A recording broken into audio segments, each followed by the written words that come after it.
What is up, guys? In today's video I'm going to be going over what happened in Fortnite Chapter 1 from Seasons 5 to X, because with next season being an OG throwback season, these are the seasons that are going to be featured. So I thought, even if you guys played back then, but especially if you didn't, it would be interesting to kind of hear about what happened during those seasons and what you can expect to happen to the game over the course of the OG Fortnite season. As always, if you guys do enjoy this video, remember to give it a like, subscribe if you like to see more, and comment down below which season you're looking forward to playing again most. And like I said, we're going to start with Season 5, and this is going to be a broad overview of like the story, the map changes, and just in general how the community felt about the season at the time.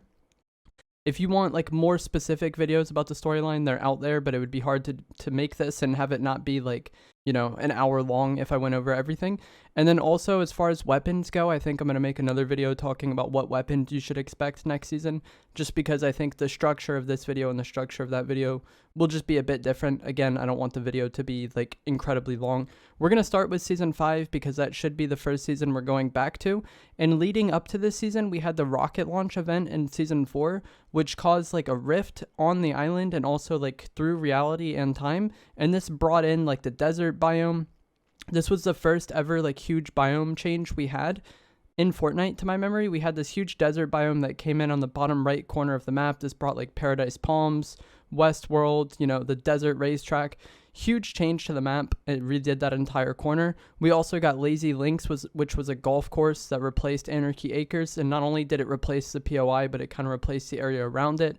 Viking Mountain kind of came in as like a Viking village on top of a mountain, which I think previously just had nothing there. And then in the middle of the season, Tomato Town was transformed into Tomato Temple, I want to say about midway through the season. Rifts were added all around the map for mobility. Like I said, I'll have a map on screen now of where the rifts spawn, but they were all over the place because, like I said, the rocket kind of created rifts, and then you could use those rifts brought in the map changes, but it also was something that you could use to travel around the map. And I think these are going to be huge, and it's very different in Chapter 1 because now with rifts, it's either like you find one at one of the vault locations, or a llama despawns and that makes a rift, or you can purchase one from the May NPC. But in Chapter 1, there was just rifts that spawned naturally on the map, and you would kind of rotate to these. So like you would clear your POI, go to the rifts, and then either with that rift travel to another POI that you wanted to go loot, or just look for fights while you're in the air. I think that's going to be a huge change that a lot of people kind of don't remember how prevalent rifts were in Chapter 1. This was also the season we got the ATK golf cart vehicle. This was, like, in my opinion, the perfect vehicle in Fortnite. You could use it to get around the map, a little bit faster, but you couldn't just, like, full run from fights in it. You were, like, pretty exposed and you weren't, like, that fast, so you still had to use it somewhat smart. And this season is often remembered and hated for the spray meta because over the course of Season 4, Epic kept nerfing shotguns because double shotgun was like insane. Double pump was really good. So they kept like kind of nerfing the damage on the pumps and then also like the pullout time. And then they kept buffing the spray weapons to be able to compete with double pump, right? So we had shotguns that were designed to be used 2 at a time. And then we had SMGs that were designed to compete with double pump, but at the start of Season 5, they just completely removed double pump, and that if you shot one shotgun and then swapped to another, you would get that 1.5 second delay. So the balance was just way off. We had, again, shotguns that were balanced to be used 2 at a time, and you couldn't, and then SMGs that were balanced to compete with double pump, and that just soured a lot of people's perspective on this season, sorry. And this was kind of the first season I remember, like, being universally hated, and when kind of like Fortnite is dying videos started to pop up and become popular, and that kind of narrative would continue forever. People still say the game is dying today. Even with this upcoming season, I've seen people saying like, yeah, the game is dying, so that's why they have to bring back OG Fortnite. There's no winning if you're Epic Games, but I feel like Season 5 was the first season to kind of start that narrative and start that trend. The cube was also added to the map this season. It was just a random event that happened. The cube spawned in, and then it made its way around the map. Like, it rolled around and left runes on the map, which we'll get to later. And then eventually it got to Loot Lake and then dissolved in Loot Lake, which was the start of Season 6. So the cube dissolved into Loot Lake. It was bouncy, and then it was like that for like a few days or so until Season 6 started. And with Season 6 starting, the island was lifted out of Loot Lake and started to fly around the map. And this was a floating POI, like, Rift Island spawns in at 4th Zone now. In Season 6, it was just always on the map, and it was floating around. And this is the same island that, spawns in today. It's from Loot Lake. But it would fly around the map. You could land on it, and you would get, like, the ability to glide around. And then also, it would make its way around the map, and it went to each of those different runes and basically, like, activated them. And then after making its way to each of the runes, it returned back to Loot Lake. And then this basically brought in Fortnitemares and the Zombies event. The zombies were all over the map for this event, and Glider Redeploy was added for the first time, but it wasn't an augment or an item. Everyone just had the ability to deploy their glider if they were falling, which was pretty nice. Shadow Stones were added for this season, I think, and these were just like little cubes on the map that you could pick up, and then you would turn into a ghost. There's actually a movement trick with them because there's also like vents you could use to fly around. There was an unnamed castle POI that was added above Haunted Hills. At the end of the season, we had the Cube Explosion event, which is often referred to as the Butterfly event as well, where the cube kind of went crazy after bringing in the zombies. And then you kind of went into this white area. One of the most strange, just random events. But yeah, we went into this white area, touched a butterfly, and then came out, and then Loot Lake was transformed kind of in real time. That's like the most memorable thing about this event for me, is we went in, Loot Lake looked one way, and then we came out, and it was just like completely different. And I really liked that. This is the season that added the golden purple like pump, or the spaz as a lot of people called it. And this is what added the guaranteed minimum 3 pellet damage. This kind of fixed shotguns. They were, really bad balanced in Season 5. And it wasn't until Season 6 that they kind of fixed the shotguns. And the minimum 3 pellet damage is, so the shotguns do damage based on how many pellets you hit. And before, if you hit 1 pellet, you got like 7 damage or 9 damage, and it was kind of a meme. But after this update, you got 3 pellets worth of damage, even if you hit less than 3 pellets, and it just kind of made the shotguns more consistent. So if you hit 1, 2, or 3 pellets, you would get 3 pellets worth of damage. Then if you hit 4, you would get 4 or 5. It wasn't like it just added 3 to whatever you got. It was just the lowest amount you could get, basically, was 3. And that was a huge change that kind of added to the consistency of shotguns, and then kind of fixed some of the previous problems. The Quad Crasher was added this season, which is like a pretty nice vehicle. Again, like the ATK, you could use it to get around the map, but it wasn't super busted. And again, this season was mostly hated. I think a lot of people did not like the zombies. With the recent Fortnitemares, people complained that it wasn't enough, but with Season 6, I felt like it was way too much. The zombies were all over the map. If you guys think the dinosaurs are annoying now, just imagine like 30, 40 zombies chasing you all game. The glider redeploy was nice, and the pumps were nice. I think this might have been my favorite version of the map, but the zombies were just not it. And then that brings us to Season 7, and this is when a glacier, or like an ice mass, collided with the island, and this brought in Polar Peak, Happy Hamlet, and Frosty Flights. It was like a snow ice biome. Polar Peak started out as like a fully frozen area, and then it melted over time and revealed more and more of the castle, and then it eventually revealed the Infinity Blade, which was one of the first, I think the first ever mythic item in game. The Infinity Blade was very, very overpowered. It spawned at Polar Peak every game, and it would basically just be like a race to land there and then pick it up, and the blade boosted your HP up to 400, so you would have 200 health and 200 shield, and then you would regenerate 1 health per second while you held the Infinity Blade, and you would get 50 health or shield for each kill that you got. So people had way more HP. They got health for eliminations. They just regenerated health constantly. And then they basically would also insta-kill people. I'm sure I've had gameplay playing on screen now of like when Psalm went crazy in a tournament with it, but this weapon was busted. It eventually got vaulted, and then Epic said they would kind of like reevaluate how they do mythics, and I don't think they brought back another mythic item until Chapter 2 Season 2, over a year later, so that's kind of crazy. Creative was added in this season, which, creative is huge now, but at the time this was like very basic, and there obviously wasn't any maps because it was new. But this also brought in the block POI, which was you could make something in creative and then submit that to be featured on the block, and then each week a different creator's like POI that they made in creative would be featured on the map for the block. This is one of like the things that I like desperately would like to return in the future. I don't think they will because people made like some controversial stuff with it, but overall it was just a great POI. It was something different every week, and it was community made, and it was just like, it didn't have to fit the narrative of the season, it was just random. One week it might be a factory, then it might be like a water park area, and then it might be a castle. It was just different every single week, and, if you're Epic Games, it's not like they had to make that POI because it was community made. Planes were added this season, and they were very controversial. It was a very overpowered vehicle. It had guns on it. You could, crash through people's builds. And I think early on you wouldn't even die to fall damage if you got shot out. I could be wrong on that though. I think you could like redeploy after using it. It was insane. The planes were very annoying. Drift boards were also added this season, and I feel like drift boards were mostly a positive vehicle. You could use it to get around the map quickly if you knew how to use it correctly, but it wasn't incredibly overpowered. For this season, they had the Ice King Storm event, where he basically went into some frozen ball and then made the map snowy, and this also brought back the zombies. So I said in Season 6, the zombies were really hated. For some reason in Season 7, the map being snowy, everyone liked. There was just snow all over the map and it was cool. But zombies being everywhere on the map, again, was super annoying because we had just had it for Halloween, and it kind of fit for Halloween, but Season 7 was more of like a winter Christmas themed season, so having zombies for that was just really bizarre. And it was also really foggy for this ice storm, like kind of after the ice storm event when the zombies were in the game. It was super foggy. I'm sure now you've kind of played where like sometimes I don't know if it does it in Chapter 4, but I think in Chapter 3 there was times where it would get kind of like foggy. It was like that for the entire like week or two or however long they had zombies in the game. I don't remember. Siphon was added for the first time this season. This was a huge positive change. I think this came out around shortly after Apex came out. Apex Legends came out, and it was kind of like the first, real competition Fortnite had ever had. And they kind of, I think once it came out, they like nerfed the planes, took the zombies out, and then added Siphon, which gave you 50 health or shield on each elimination. So if you were full health, you would get shield. If you weren't full health, that amount you gain would go to your health and then fill your shield afterwards. And this also reduced the mat cap from 999 to 500 of each. I really liked this change.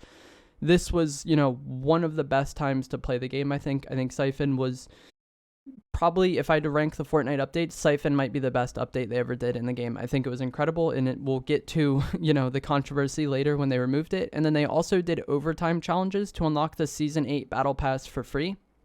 So if you completed the challenges, you would get the next Battle Pass for free. Again, this kind of, once Apex came out, they started listening to the community and even gave away the next Battle Pass to like keep people playing the game, which brings us to Season 8, and this brought in Lazy Lagoon to replace Lazy Links. This was like kind of like a pirate-themed season, and this area was like a pirate-themed POI. It had like a pirate ship. There was also a jungle and a volcano area on the top right of the map, which replaced like Wailing Woods and the rest of like that top right area. And Sunny Steps was added on like the tippy top of that. And then the block was moved from the top right of the map to the top left of the map. Planes were vaulted. Eventually during the season though, this wasn't like launch, they added the arena mode, and then they removed Siphon from the core playlists, and this really frustrated a lot of people. I think from this point forward, until like I don't even know when, every single time Fortnite posted anything on social media, they would just get spam commented with people saying revert or bring back Siphon or revert. I forget the number of the update, but people were just basically saying undo that update and bring Siphon back. Every single time they posted anything, you would see these replies everywhere, and it would be like the most liked reply on any tweet they posted. And a lot of people kind of think this led to Fortnite just kind of like completely not communicating with the community at all in early Chapter 2, and like completely getting rid of patch notes at one point. Now it's gotten better where they do communicate with the community again, and we do get patch notes, but it's not how it was in Chapter 1, and a lot of people attribute that lack of communication to the outrage from when they removed Siphon. And it was bad for a while. There wasn't even patch notes in early Season 2. During the season, Loot Lake was excavated, revealing the vault underneath, which eventually we found out had the 0 point inside of it. And players were able to go into this vault for an unvaulting live event and vote for a weapon to return. I forget exactly what was in there. I know the Infinity Blade was, I think planes were, I think the grappler was, the drum gun was, and then there was something else, I forget what it was, but the drum gun ended up winning. If you're playing now, you probably think the drum gun isn't very good, but at the time it was like the OP weapon or the OP SMG that everyone complained about. So everyone was just kind of like, oh, of course, the noobs wanted the drum gun unvaulted. During this event as well, the volcano erupted and destroyed Tilted Towers and Retail Row. And then at some point during this season, I think it was somewhat early on, reboot vans were added, and this allowed you to reboot your teammates in team game modes like duos, squads, trios. Trios wasn't even a thing, but it was just duos and squads. You could reboot people, and this was kind of stolen from Apex Legends in a lot of people's eyes. So, the season after Apex came out, they added the reboot van. Crazy, we went 8 seasons, without being able to reboot your teammates in team game modes. For Season 9, Tilted Towers was rebuilt as Neo Tilted and Retail Row was rebuilt as Mega City. These were the POIs that were destroyed when the volcano erupted. Pressure Plant was a new POI that was kind of built into the volcano where Mega City was being constructed. Or where the mech was being constructed, sorry, which we'll get to later on. The pump shotgun was vaulted for the first time ever, and this was like a huge outrage at the time. So many people hated this season before even playing it, but we got the combat shotgun, and again, people hated this early on, but like grew to really like the combat. And even when the pump was unvaulted later on during the season, a lot of players still preferred the combat.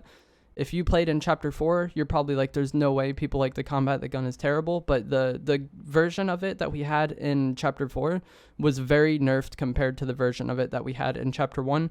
I think at the time I used the combat from, Season 9 until the end of Chapter 1. The Monster vs. Mech event was during this season, and this was partially because of the volcano erupted. Not only did it destroy Retail Row and Tilted Towers, but a part of it hit the ice area, and a monster escaped from, I think it was Polar Peak, the monster came from, and then it ended up fighting the mech that was built at Pressure Plant. During this event, though, the 0 point got damaged, and that kind of is what brought about Season X. And then this was also the season where World Cup took place, which, was the most hype, competitive event in Fortnite history. And now that brings us to Season X. Like I said, the 0 point was damaged in the Monster vs. Mech event, and reality kind of started to like destabilize to an extent. At Dusty, the meteor was frozen in time to before it hit Dusty, basically undoing Season 4's map changes. So now there was just a floating meteor at Dusty, and you could kind of land on this. And if you did, you got like the zero gravity effect to jump off. In Season 4, the meteors hit Dusty Depot and destroyed Dusty Depot and the factories around it. And this was kind of a POI that people had wanted back all of Chapter 1, so it was interesting to see it back. Personally, I was unhappy with this because Dusty Divot was one of my favorite spots. This was a season where mechs were added, and this was a huge, problem in the game. The mechs were really overpowered. Tim the Tatman, I think, even won a game or played a game and got several kills with his monitor turned off. He would just like hold the shoot button while in the mech, and kills would happen. That's how easy it was to use. And Epic even came out at the time and said that like we added this so that new players could get kills and get wins. And a lot of people hated on that, and it kind of became a meme. There was several Rift Zone changes to POIs over the course of Season X, and each of these Rift Zones had a unique effect. The first was Tilted Town, which was kind of like a Wild West version of Tilted before it was like a modern city. And the Rift effect here was that you couldn't build, but you also couldn't break structures. And I'm sure a lot of players who like zero build now will probably be like, oh, that's great, no building. But this POI was so annoying to play in because you couldn't break any structures, and there was 200 damage pumps in the game. So you would have a lot of people just like playing right shoulder peak with a 200 damage pump and then not doing anything else because the structures around them can't be broken. If you could break structures like how it is in zero build now, I don't think it wouldn't be as annoying. Also, you got to keep in mind sprinting and mantling weren't a thing. So imagine playing zero build with no sprinting and mantling, and everyone's just sitting around corners because they know they can't, nothing can be broken in the POI. It was pretty annoying, but it was not as bad as some of the other POIs. The next Rift Zone was Mega Mall being turned back into Retail Row, but its effect was that cube zombies would spawn there. This was annoying, but not as annoying as it was in Season 6 or 7 because it was just kind of confined to one POI. As long as you didn't have a game end here, it was fine, and I did land at Retail still. Pandora was a Rift Zone that was a collab with Borderlands, and its effect was that your graphics would kind of be in the style of Borderlands while you were in there, but you would also regain shield and Pandora if you went like a certain amount of time without taking damage, because that's how the shields work in the game. I actually really liked this one. Rift Zone and Fatal Fields brought back the floating island from Season 6, and it would start to kind of like fly around the map again. Moisty Palms was a Rift POI that was a mix of Moisty Mire and Paradise Palms because Paradise replaced Moisty. And the effect here was that anytime you crouched, you turned into a random prop. So this sounds like, oh, no big deal, but it was so annoying to play against or just play in because so often you kind of crouch just out of habit in fights. It's just kind of second nature. And so, you could be fighting someone, you accidentally crouch and turn into a car, and then you're just like, you get beamed, or you're fighting someone and they turn into like a tea kettle and just run away. It was such an annoying POI to deal with. Greasy Grove was brought back as a Rift Zone, but its effect was that every 45 seconds, everyone in the POI would have to dance for taco time while tacos rained down from the sky. And players also regenerated HP during taco time, so you could have someone like 1 HP, taco time would happen. Basically, everybody in the POI would get boogie bombed, and then that person is back up to full health. They wouldn't get shield from it, but they would get their normal health back, and then the tacos would be on the ground, and I think you could eat them for 10 shield or health, and it would also give you the pepper effect. This was very annoying, especially because for me, Greasy Grove was one of my favorite POIs on the map, and they removed it in Season 7 and just put an ice lake there, so having it be brought back was awesome, but it was like, we're going to bring back this spot you like, but just like completely ruin it. The next Rift Zone was Tilted Town being replaced with Gotham City, and this was probably my favorite version of Tilted. And the Rift effect here was just that everyone had glider redeploy in the POI. It wasn't really a big deal, but Gotham City, it was a very similar layout to Tilted. It was basically just like a Batman reskin on Tilted, which again was a POI that a lot of people loved and a lot of people wanted back once it was turned into Neo Tilted. Not a lot of people liked Neo Tilted. Starry Suburbs was the next Rift Zone added, and this was an old, broken down, abandoned town on the map in the early days. I think it got removed in like Season 4. It was just like an abandoned like castle area. And then Starry Suburbs, the Rift Zone, was like the pre-abandoned version of it. You got to see what it was like as a town, and it was actually pretty cool. I really liked this one. And then the unique effect from it was that you could get shooting stars here. It was just like a thing you would open, and you could get loot from it, but you also had a chance to get the legendary TAC SMG from the Starry Suburbs, and that was the only place you could get it. And then the Black Hole event was the end of Season X, and this lasted for 36 hours. You know, they did some stuff with the meteor into the 0 point, and then for some reason that caused a black hole. Again, if you want a more in-depth explanation on the storyline, there's other channels for that that go more in depth there. And I would expect, and then everyone says the black hole was for 3 days long, and that's technically true because it, you know, it started on the 13th, and then it, you know, was the entirety of the 14th, and then on the 15th is when the game was going to be playable again, but it was in total 36 hours. I feel like a lot of people hear the black hole was 3 days and they think 72 hours. It was 36. It was really not a ridiculous amount of time. It was 1 full day when the game wasn't playable. And I would expect next season, since we're kind of going back to OG Fortnite in Chapter 1 by time traveling, that Jonesy and Sloan are going to try to change something with this black hole event, and then like that change is going to be what leads into Chapter 5. So that is what happened in Fortnite Chapter 1. One thing I did forget is that the baller vehicle was added in Season 8, and this was actually in Chapter 3 if you guys played then, but the ballers were good. They were really OP early on, and a lot of people complained that you could just use them to camp, but they did get nerfed eventually, and I thought they were like a fine vehicle after they got nerfed. But that is going to be it for this video. I hope you guys found this helpful, informative, interesting. As always, if you did, remember to give it a like, subscribe if you like some more, and I will see you guys in the next one. Thanks for watching.